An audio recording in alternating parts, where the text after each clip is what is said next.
ሴት ቤት ወሰነች። አሜን። በረብስ ወይ ፍርድ ቤት ላይ የተቀመጠ ሰው ሲፈርድላት አይ አሜን። ጥያቄ አለ። የቤት ችግር አለብሽ? የቤት ችግር አለብሽ? በፍርድ ቤት የምትቸገሪበት አለ? በፍርድ ቤት አጣርተው ካርታ የለውስድም። ፍቅርተ እባላለሁ። ከዚሁ ከአዲስ አበባ ነው የመጣሁት። እግዚአብሔር ያረገልኝ እጅግ ብዙ ነገሮች ናቸውና እግዚአብሔር ክብሩን ይውሰድ። እሱ በቅድሚያ እግዚአብሔርን አመሰግነዋለሁ። ክብር ይሁንለት ለሱ። እግዚአብሔር ይመስገን። ክብር ለእግዚአብሔር ይሁን። እግዚአብሔር ድንቅ ነው። እግዚአብሔር መልካም ነው። እውነት ከሸለቆ ያወጣል እሱ። ጌታ መልካም ነው። እኔ የሆነልኝ እግዚአብሔር ያደረገልኝ ነገር ለ4 ዓመት እንደዚሁ ኖር ነበር ያለ ስራ ማለት ነው። ስራ አልነበረኝም። ያው ባለቤቴ በህይወት አልነበረምና የምንኖረው ከዚህ በፊት ያው እሱ ነበር የሚያስተዳድረን የነበረው። ግን ከዛ በኋላ እኔ ስራ ምንም ነገር የለኝም። ጌታን ከዛ በኋላ ነበር ያገኘሁትም። እግዚአብሔር ከ4 ዓመት ሙሉ እንደዚሁ አኖረኝ ማለት ነው። በጸጋው ጌታ ይደንቃል። የሚያደርገው ነገር ተአምር ነው። ምክንያቱም ከየት እንደሚመጣ ቤቴ ሙሉ ነው። እለብሳለሁ፣ ጠጣለሁ፣ ልጆቼም እንደዛውና እኔ አላቅም። እግዚአብሔር ድንቅ አምላክ ነው። እግዚአብሔርን አመስግኑልኝ። እግዚአብሔር ድንቅ ነው።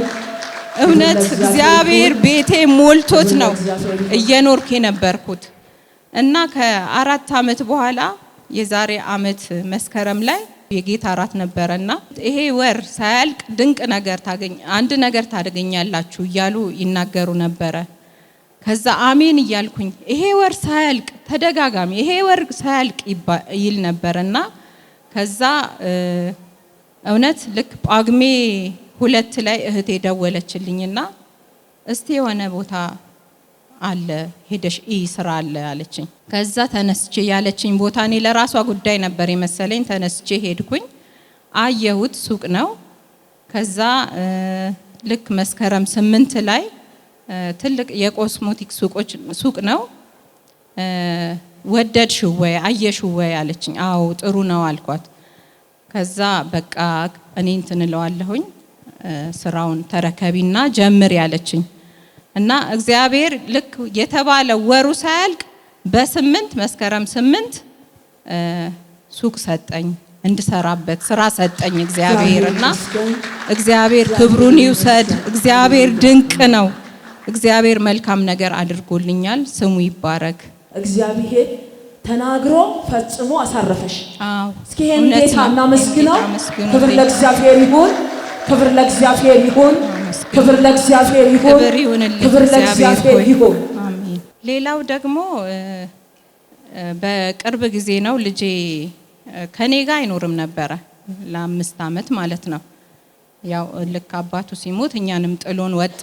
አያቱ ጋር ነበር የሚኖረው። ጌታ ሆይ እባክህን ከኛ ጋር እንዲኖር አድርግልኝ እያልኩ ጠይቀው ነበርና እግዚአብሔር አንድ ነገር ሲያደርግ በምክንያት ነው፣ ምክንያት ይፈጥራልና አሁን ቅርብ ጊዜ ነው ከጓደኛው ጋር ለቅሶ ለመሄድ አንድ ጓደኛውን እየጠበቀ እያለ ሌላ ጓደኛ ያገኘውና ከሱ ጋር እቃ ገዝቷል ያለች ያንን እቃ እይልኝ ይለዋል። ያንን እቃ ያየ ያለ ያለች ስንት ገዛው እያለው እየጠየቀው ይነግረዋል። በዚህ መሃል ሳያውቁት ፖሊሶች ከበቧቸው።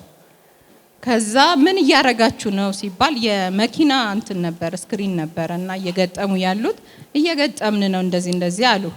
ከዛ እስቲ ያሳዩኝ ከየት ገዛ ሲለው ከሰው ላይ ገዛው ይላል ልጁ። በኋላ የገዛውን ሰው እያሳየኝ በሚለው ሰዓት እኔ አላቅም ሲያዞር ገዛሁት አለ ልጁ። ከዛ እንግዲያው ወደ ፖሊስ ጣቢያ ሂዱ ሲላቸው እንዴ የገዛሁት በገንዘቤ ነው የገዛሁት ምናምን ብሎ ሲከራከር ሁላችሁም ተነሱ ሂዱ ብሎ ይዟቸው ሄዱ ወደ ፖሊስ ጣቢያ። ይሄኛው ግን ምንም ነገር ስለሌለበት ልቀቀው እኛን ሰላም እያለን ነው እዚህ ጋር ያለው ሲለው አይሆንም ብሎ ይዟቸው ሄደ ብቻው 3ቱንም። ከዛ እኔ አላወኩም፣ እኔም ቤት አልነበርኩም። በ3ኛው ቀን ሰማውኝ ታስሮ ማለት ነው። ከዛ እኔ እሁድ ለታ ነው የፎቶውን ይዤ እዚህ የእግዚአብሔር ሰው ጋር መጣውኝና ለእግዚአብሔር ሰው አሳየው እንዲጫና አድርገው ጸለዩለትና አለፉ። ማክሰኞ ለታ ጌታ ሆይ በቃ እኔ ዋስም ጠበቃም ማንም የለኝ አንተ ዋሴ ጠበቃ ሁን ብየው ጌታ እኔ ሳልደርስ ጌታ ቀድሞ ደርሶ እኔ እዛ ስደርስ ተፈታ። ክብር ለእግዚአብሔር ይሁን፣ ክብር ለእግዚአብሔር ይሁን፣ ክብር ለእግዚአብሔር ይሁን። እግዚአብሔር ድንቅ ነገር አድርጎልኛል። እግዚአብሔር ይመስገን፣ እግዚአብሔር ይባረክ፣ ስሙ ይባረክ። አመስግኑልኝ እግዚአብሔርን። ክብር ይሁንለት፣ ክብር ለሱ ይሁን አባ። ሌላው ደግሞ አሁን ከ20 ቀን በፊት የእግዚአብሔር ሰው እዚህ ጋር ኩፖን ለወስድ ስወጣ ቤት ሲሰጣት አያለሁኝ። ጉዳዩ ከፍርድ ቤት ጋር የተገናኘ ነው። የቤት ችግር ነበረብሽ ወይ ብለው ጠይቀውኝ ነበርና አዎ እውነትም ነበረብኝ።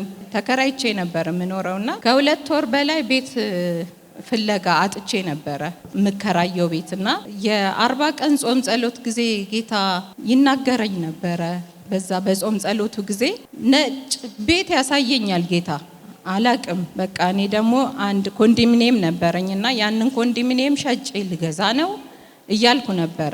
በኋላ 2 ወር ሙሉ ስፈልግ ያንን ቤት መጨረሻ ያከራየችኝ ልጅ በቃ ከዛሬ ማለፍ የለብሽም መውጣት አለብሽ ብላ ስትናገረኝ ሄድኩኝ። እዛ ያየውን ቤት እንደገና አሳየኝ ብዬ ተናገርኩኝና ልጁን ያንን ቤት ሲያሳየኝ በቃ ጌታ ሆይ እዚህ ቤት ልግባ ብዬ ገባውኝ ጸልዬ። ከገባው በኋላ ነው ጌታ ያሳየኝ ትዝ ያለኝና ያየሁት ቤት ራሱ ቤቱ ነው። በቃ ጌታ ያሳየኝ ቤት ራሱ።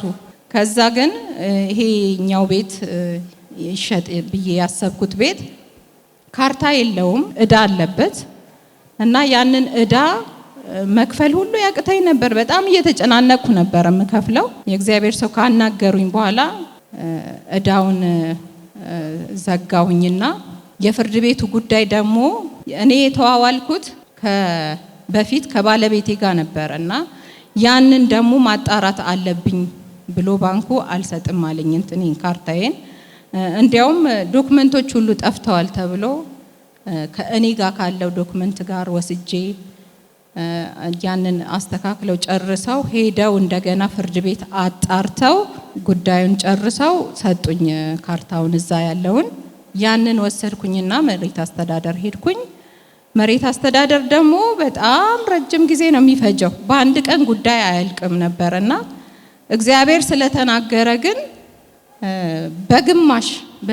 በግማሽ ቀን ውስጥ ካርታዬን ሰጡኝ። ዲጂታል ካርታዬን ወሰድኩኝ። ክብር ለእግዚአብሔር ይሁን። የመጣው መልእክት የነበረው የዛሬ 15 ቀን። መቼ ነው ነገሩ የሆነው? ወዲያው እሁድ ነው የተነገረው። ሮብ ዕለት አለቀ። እግዚአብሔር ስሙ የተባረከ ይሁን። ክብር ለጌታ ይሁን። ክብር ለጌታ ይሁን። ክብር ለጌታ ይሁን። ክብር ለጌታ ይሁን። ክብር ለጌታ ይሁን። አሜን። በፕሮግራማችን እንደተባረካችሁበት እናምናለን። በቀጣይ በምንለቃቸው አዳዲስ ቪዲዮዎች እንዲደርሳችሁና እንድትባረኩ የደውል ምልክቱን በመጫን የዩቲዩብ ቻናላችን ቤተሰብ ይሁኑ።